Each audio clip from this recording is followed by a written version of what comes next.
Hi అండి, మన వంటింటి రుచిలో స్వాగతం. మనం ఈరోజు చేసుకుంటున్న రెసిపీ వచ్చేసి మిగిలిపోయిన చపాతీలతోనే రెసిపీ అండి. ఇంట్లో చపాతీలు చేసుకున్నప్పుడు ఎక్స్ట్రాగా ఉండి మిగిలిపోతాయి కదండి, అవి వేస్ట్ చేయకుండా ఇలా స్నాక్స్ చేసి పెడితే పిల్లలు భలే ఇష్టంగా తింటారండి. మనం ఎన్ని వెరైటీలు చేసినా కూడా పిల్లలు ఇంకా వెరైటీస్ అడతారు కదండి. అందుకే ఇలా వెరైటీగా చేసి పెట్టారంటే పిల్లలు కూడా స్కూల్ నుంచి ఈవినింగ్ వచ్చే వరకు మనం చేసి పెడితే పిల్లలు భలే ఇష్టంగా తింటారండి. ఇప్పుడు గిన్నె తీసుకొని దీంట్లోకి 1 కప్పు శనగపిండి అండి. ఇప్పుడు దీంట్లోకి అరకప్పు నీళ్ళు పడతాయి, కానీ ఒకేసారి వేసుకోకండి. నేను కొద్ది కొద్ది వేసుకొని కలుపుకుంటున్నాను.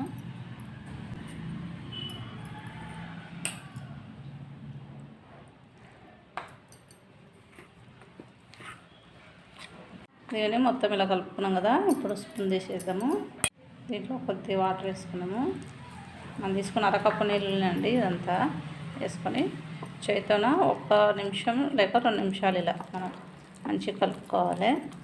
చేతితో ఇలా కలుపుకుంటే టేస్ట్ బాగుంటుంది మనం చేసుకునేది స్నాక్స్. ఇదిగోండి, ఒక 1 మినిట్ లేక 2 మినిట్స్ కలిపితే కలర్ కూడా చేంజ్ అయింది, పిండి కూడా మంచిగా కలిసిపోయింది. ఇదిగోండి, ఇలా ఇట్లా ఉంటే సరిపోతుంది పిండి. మరీ లూజ్ ఉండొద్దు, మరీ టైట్ ఉండొద్దు. ఇదిగోండి, ఇలా ఉంటే సెట్ అవుతుంది.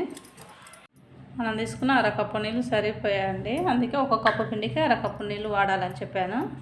ఇలా కలుపుకున్నాక పిండి ఇప్పుడు దీంట్లోకి రుచికి సరిపడా ఉప్పు, 1 టీ స్పూన్ కారము, 1/2 టీ స్పూన్ ధనియాల పొడి, 1/2 టీ స్పూన్ పసుపు, 1/2 టీ స్పూన్ వాము, చిటికెడు ఇంగువ, 1/2 teaspoon sugar, 1 teaspoon నువ్వులు.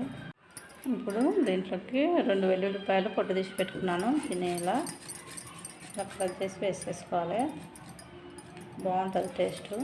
దీంట్లోకి కొత్తిమీర వేసుకున్నాను, సన్నగా కట్ చేసుకొని కొద్దిగా. ఇప్పుడు దీంట్లో నిమ్మరసం అండి, చిన్న నిమ్మకాయ నిమ్మరసము. ఇప్పుడు మొత్తం పిండిలో కలిసేలా కలుపుకున్నాను.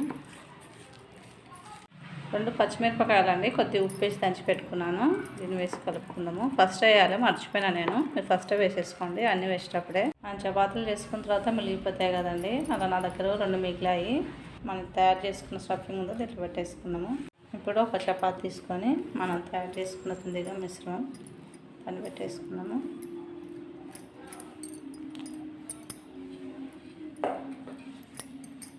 మొత్తం పతలాగా ఇట్లా స్ప్రెడ్ చేయాలి, మొత్తం దీనికి అంటే ఇలా చపాతీకి. దీనిని మొత్తం ఇలా అంటించుకున్నాం కదా, ఇప్పుడు మనము దీన్ని ఇలా రోల్ చేయాలి.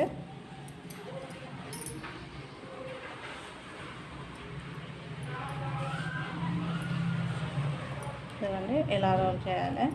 ఇప్పుడు మనము ఇంకో చపాతీ కూడా అలానే అంటించుకుందామండి.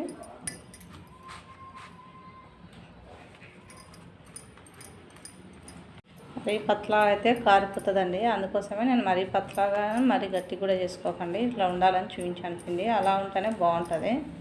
ఇప్పుడు స్టీమ్ చేసేది ఒక జెన్నీ తీసుకొని దానికి ఆయిల్ రుద్దుకున్నాము. ఆయిల్ రుద్దుకొని మనం తయారు చేసుకొని చపాతీలు ఉన్నాయి కదా, అది ఇట్లా పెట్టేసుకున్నాము. ఇలా పెట్టేసుకొని మనం దీన్ని స్టీమ్ చేసుకోవాలి. ఇదిగోండి, స్టవ్ ఆన్ చేసుకొని వాటర్ పెట్టుకున్నాను, వాటర్ కూడా మరుగుతున్నాయి కదా, ఇప్పుడు మనము స్టీమ్ చేసుకునేది ఇలా పెట్టేసుకొని దీనిపైన మూత పెట్టుకున్నాము. మూత పెట్టుకొని ఒక 10 నిమిషాలు, 7 నుంచి 10 నిమిషాల వరకు స్టవ్ని మీడియంలో పెట్టుకొని ఉడికించుకోవాలండి ఆవిరి మీద. ఇదిగోండి, 8 నిమిషాలు అయింది కదా, 8 నుంచి 10 నిమిషాల వరకు నేను స్టీమ్ చేస్తున్నాను. ఇప్పుడు ఒకసారి మూత తీసి చూసుకున్నాము. ఇదిగోండి, అయ్యాయి, చపాతీలు కూడా ఉబ్బినట్లు అయినాయండి. ఇప్పుడు స్టవ్ ఆఫ్ చేసుకొని దీన్ని బయటికి పెట్టి చల్లారబెట్టుకోవాలి. చల్లారిన తర్వాత మిగతా ప్రాసెస్ చేసుకుందాం. ఇప్పుడు చల్లారిందండి, ఇప్పుడు మనం దీన్ని ఒక చాకు తీసుకొని కట్ చేసుకోవాలి.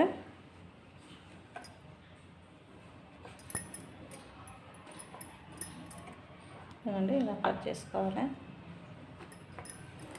మందం కట్ చేసుకోకండి, సన్నగా కట్ చేసుకోండి. 1 ఇంచ్ గ్యాప్ ఇచ్చి కట్ చేసుకోండి. ఇదండి, మొత్తం ఇలా కట్ చేసుకున్నాం కదా, ఇప్పుడు వీటిని నూనెలో వేపుకుందాము. మీకు నూనెలో వేపుకోవడం ఇష్టం లేకుంటే షాలో ఫ్రై కూడా చేసుకోవచ్చు, అంటే కొద్దిగా ఆయిల్ వేసుకొని షాలో ఫ్రై కూడా చేసుకోవచ్చు, మీ ఇష్టం. నేనైతే నూనెలో వేపుతున్నాను. స్టవ్ ఆన్ చేసి కడాయి పెట్టి ఆయిల్ పెట్టుకున్నాను. ఆయిల్ కూడా హీట్ అయిందండి. ఇప్పుడు మనం కట్ చేసుకున్న ఉన్నాయి కదా, దాన్ని వేసేసుకున్నాను. ఆయిల్ మంచిగా హీట్ కావాలండి. స్టవ్ని మీడియంలో పెట్టి వేపుకోండి, లో పెట్టి వేపుకోవద్దు. ఎందుకంటే ఆల్రెడీ ఇవి ఆవిరిలో ఉడికాయి కదండి, శనగపిండి ఆవిరిలో ఉడికింది, చపాతీ ఆల్రెడీ మనము చేసుకున్నదే కాబట్టి పైన ఒక క్రిస్పీనెస్ కోసము మనం స్టవ్ని మీడియంలో పెట్టి చేసుకోవాలి ఫ్రైని. ఇప్పుడు మరోవైపు తిప్పేసుకుందాము. మిగిలిన చపాతీలతో మీరేం రెసిపీ చేస్తారో, మీరు ఎలా చేస్తారో నా కామెంట్లో తెలపండి. మా వీడియో నచ్చినట్లయితే లైక్ చేయండి, షేర్ చేయండి, కామెంట్ చేయండి. ఇలాంటి మంచి మంచి వీడియోల కోసం మా ఛానల్ సబ్స్క్రైబ్ చేసుకోండి. పక్కన ఉన్న గంట సింబల్ని క్లిక్ చేయండి. వేగాయండి. ఇప్పుడు వీటిని వేరే ప్లేట్లో తీసేసుకున్నాము. మిగతా వాటిని కూడా వేసి వేసుకున్నామండి.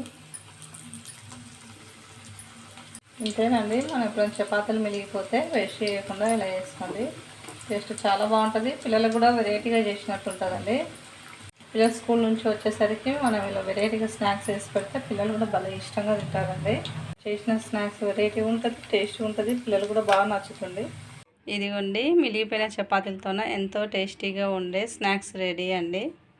ఇదండి, ఇలా స్నాక్స్ చేసుకొని ఇలా టమాటా కెచప్తో తినొచ్చు, లేకపోతే మీకు నచ్చిన చట్నీతో కూడా తినొచ్చు అండి, మీ ఇష్టము. ఎలా తిన్నా టేస్ట్ సూపర్గా ఉంటుంది.